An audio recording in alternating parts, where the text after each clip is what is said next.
Bienvenue sur Africa 24 dans cette nouvelle édition du QG Week-end au sommaire de l'actualité.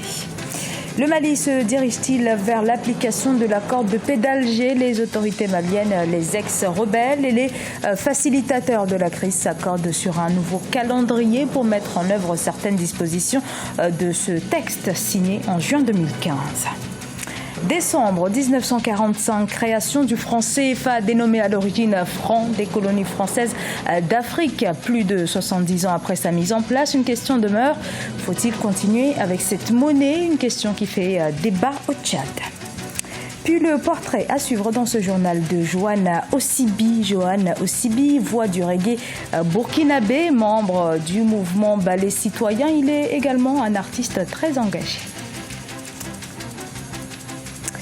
Comment sauver l'accord d'Alger? Sa mise en application se fait en effet attendre. Près de 2 ans après sa conclusion entre le gouvernement malien et les groupes rebelles, des solutions semblent avoir été trouvées sur le déploiement des autorités intérimaires ou encore sur la mise en place progressive des patrouilles mixtes. Un reportage de notre correspondant au Mali, Mokhtar Bari.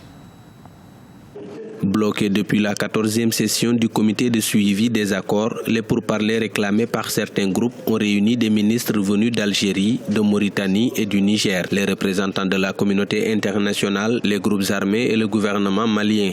Objectif, renouer le fil du dialogue rompu depuis le départ de la table de négociation de la CEMA. Les récents attentats de Gao n'ayant épargné aucune des parties signataires, c'est un nouveau départ que prend le processus avec une reprise rapide des résolutions relatives aux autorités intérimaires ou aux mécanismes opérationnels conjoints. Donc à partir de maintenant, tout le monde sera assis autour de la même table pour poursuivre l'effort commun de mise en œuvre de l'accord. Maintenant, pour ce qui est du chronogramme, un groupe de travail appelé la coordination des coprésidents des sous-comités thématiques a été mis en place. Il a procédé à une évaluation rigoureuse de la mise en œuvre de l'accord.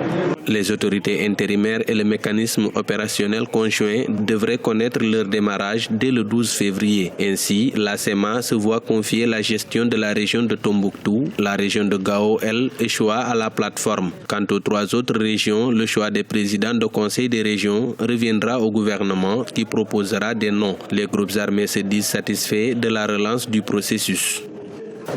Nous sommes très satisfaits de la rencontre. Parce que la rencontre, d'abord, c'est nous qui l'avons demandé. Et quand nous avons constaté que nous avons fait 1 année et demie de la signature de l'accord à nos jours et qu'il n'y a pas des avancées remarquables sur le terrain, nous avons dit qu'il était temps que nous nous arrêtions et que nous demandons une rencontre de haut niveau pour essayer de toucher de doigt les difficultés et permettre aux partis vraiment de se retrouver pour relancer la mise en œuvre.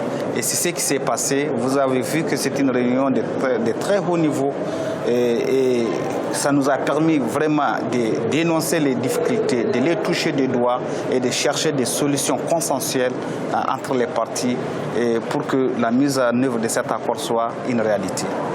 C'est-à-dire déjà à partir du 15 février, les premières autorités intérimaires, Madame celle de Gao ou de Tombouctou, pourront commencer à être mises en place.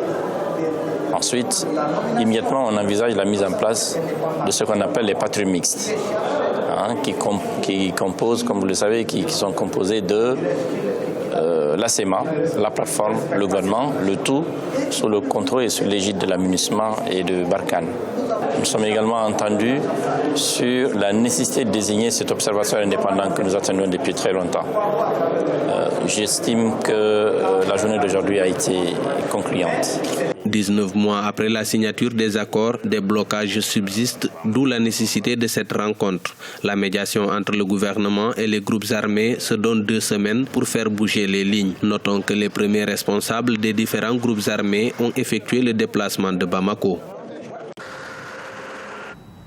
Dans l'actualité également, la recrudescence des violences dans le Kasaï central, province à l'est de la République démocratique du Congo. Des dizaines de personnes ont perdu la vie dans les affrontements de jeudi 9 février qui ont opposé la milice de Kwamina Nsapu aux forces de l'ordre. Depuis septembre 2016, la province du Kasaï central est le théâtre d'affrontements avec en toile de fond la contestation de l'autorité du pouvoir central. 14 pays d'Afrique subsaharienne utilisent aujourd'hui le franc CFA, mais alors que pour certains, cette monnaie est un gage de stabilité, d'autres demandent à sortir de la zone franc héritée de la période coloniale. C'est précisément le cas au Tchad, comme vous allez le voir dans ce reportage. Notre correspondant Mahamat Ramadan, commenté par Ibrahima Djoumaba. N'adapte plus au contexte du nouvel ordre économique africain et n'a pas d'avenir. C'est avec ce slogan que les jeunes de différentes organisations de la société civile et des professionnels de toutes catégories confondues ont dénoncé les inconvénients causés par le franc CFA et son rôle dans le retard du développement économique des pays africains. Pour les panélistes, les pays qui utilisent le franc CFA doivent arracher leur souveraineté monétaire en abandonnant cette monnaie qu'ils qualifient de coloniale. Des dirigeants qui ont osé se retirer du franc CFA, quelqu'un l'a évoqué tout à l'heure, ils ont pris pour leur coup comme Sékou Touré en Guinée ou Modibo Keïta au Mali et autres. Aujourd'hui, on va oser parce qu'il s'agit de notre destinée. Même si on meurt, il s'agit de la destinée et la jeunesse africaine, si elle est mieux sensibilisée, elle va continuer le combat. Idriss Déby a annoncé, les Tchadiens, au-delà de nos divergences, au-delà de nos convergences, c'est une question qui ne concerne pas un régime politique ou un parti. C'est une question qui concerne notre destinée et votre devenir. Pour certains participants à la manifestation contre le franc CFA, il n'est pas convenable que 55 ans après les indépendances, les pays de la zone monétaire du franc CFA continuent d'utiliser une monnaie fabriquée en France et d'avoir leurs réserves de change auprès du Trésor français. Toutefois, certains opérateurs économiques émettent des réserves. Oui, le franc CFA doit être abandonné.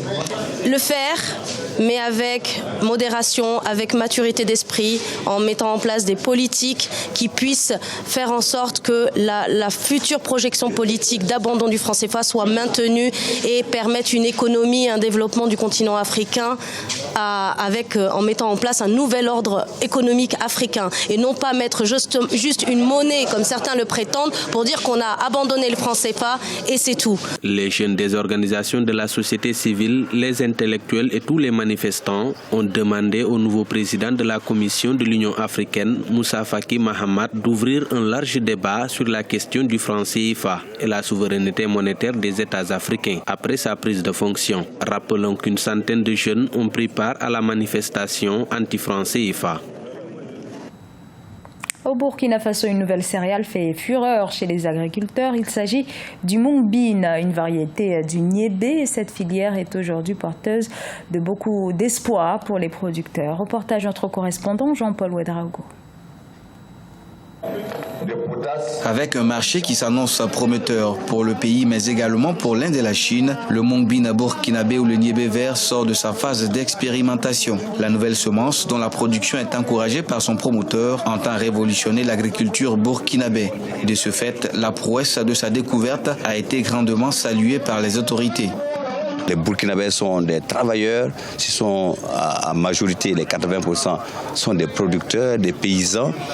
Et cette filière-là va être une manne certaine pour lever le chômage et la pauvreté à un fort pourcentage. Légumineuse à cycle court, récoltée à partir du 55e jour et 3 fois en une année, le Mung Bean burkinabé fait l'objet de convoitises par de nombreux bailleurs. Plusieurs milliers de tonnes devront être produites d'ici fin novembre 2017 et à l'idée de satisfaire les premiers grands acheteurs, les acteurs sont à pied d'œuvre. On va montrer aux Burkinabés comment le préparer.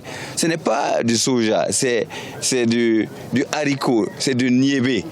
C'est un niébé et qui se mange facilement sans potasse. Après 45 minutes de cuisson, vous avez en tout cas le ventre qui est bien nourri et le corps, et j'allais dire même l'âme qui est bien nourrie. Parce que si vous mangez bien, l'âme aussi, va sans dire, sera vraiment en bonne disposition. La nouvelle céréale qui sera célébrée le long de ce mois fera également l'objet d'expositions et de promotions. L'idée, selon son promoteur, est de susciter chez les populations une large adhésion à sa culture. Johan Osibi, musicien burkinabé, multiplie les sorties discographiques. Les Burkinabés les reconnaissent également un activisme des plus engagés. Et 20 ans après avoir été révélé au public, celui-ci est toujours présent. Jean-Paul Ouedraogo est allé à la rencontre de Johan Osibi. Voici son reportage. Notre nombre restera toujours notre force. Artiste reggae pas comme les autres, Johan Osibi, le pito inoffensif comme on le surnomme, se veut engagé sur la voie de devanciers tels Lucky Dube, Tikendia ou encore le burkinabé Roger Wango qui ont donné au reggae africain sa ligne éditoriale selon ses termes.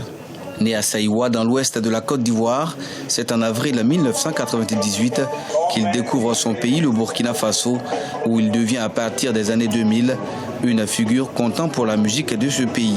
J'ai décidé de venir en musique tout en choisissant le reggae bien sûr, mais j'ai une formation de styliste, voilà, modéliste. Je suis dans ce qu'on appelle la coupe d'âme. Mais j'ai juste fait 10 ans, 15 ans d'expérience.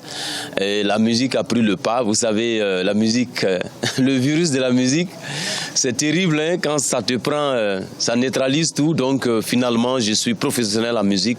Je vis en musique. Les albums Juste et Justice, Gondo, Trinité, Le Temps de Dieu et Zodo, sortis respectivement en 1999, 2005, 2011, 2014 et 2016, l'ont propulsé au devant de la scène. Panafricaniste, il se tourne définitivement vers la promotion de la justice, la liberté et milite à l'instar de ses modèles pour plus de démocratie sur le continent. En Afrique, notre tare, c'est les leaders qui, pour eux, la corruption doit être acceptée. Et quand vous trouvez des gens pour dire non à la corruption, on les traite de drogués, hein, de vauriens, de nuisibles. Mais ces personnes-là ont tenu, et moi aussi, je vais suivre leurs pas pour laisser des traces avant de partir vers Zion. Acteur de la société civile et membre du mouvement Le Ballet Citoyen, son arrestation le 15 mars 2016 à Kinshasa, alors qu'il était en activité aux côtés de l'ONG Filimbi, a donné un véritable coup de pouce à sa carrière, tant elle fut largement médiatisée. Le 11 décembre 2015, il est fait chevalier de l'ordre national par le président du Faso sous la transition. Un leader d'opinion convaincu, il espère pouvoir contribuer de par son engagement à l'amélioration des conditions de vie des populations, car la musique pour lui permet de transcender le temps.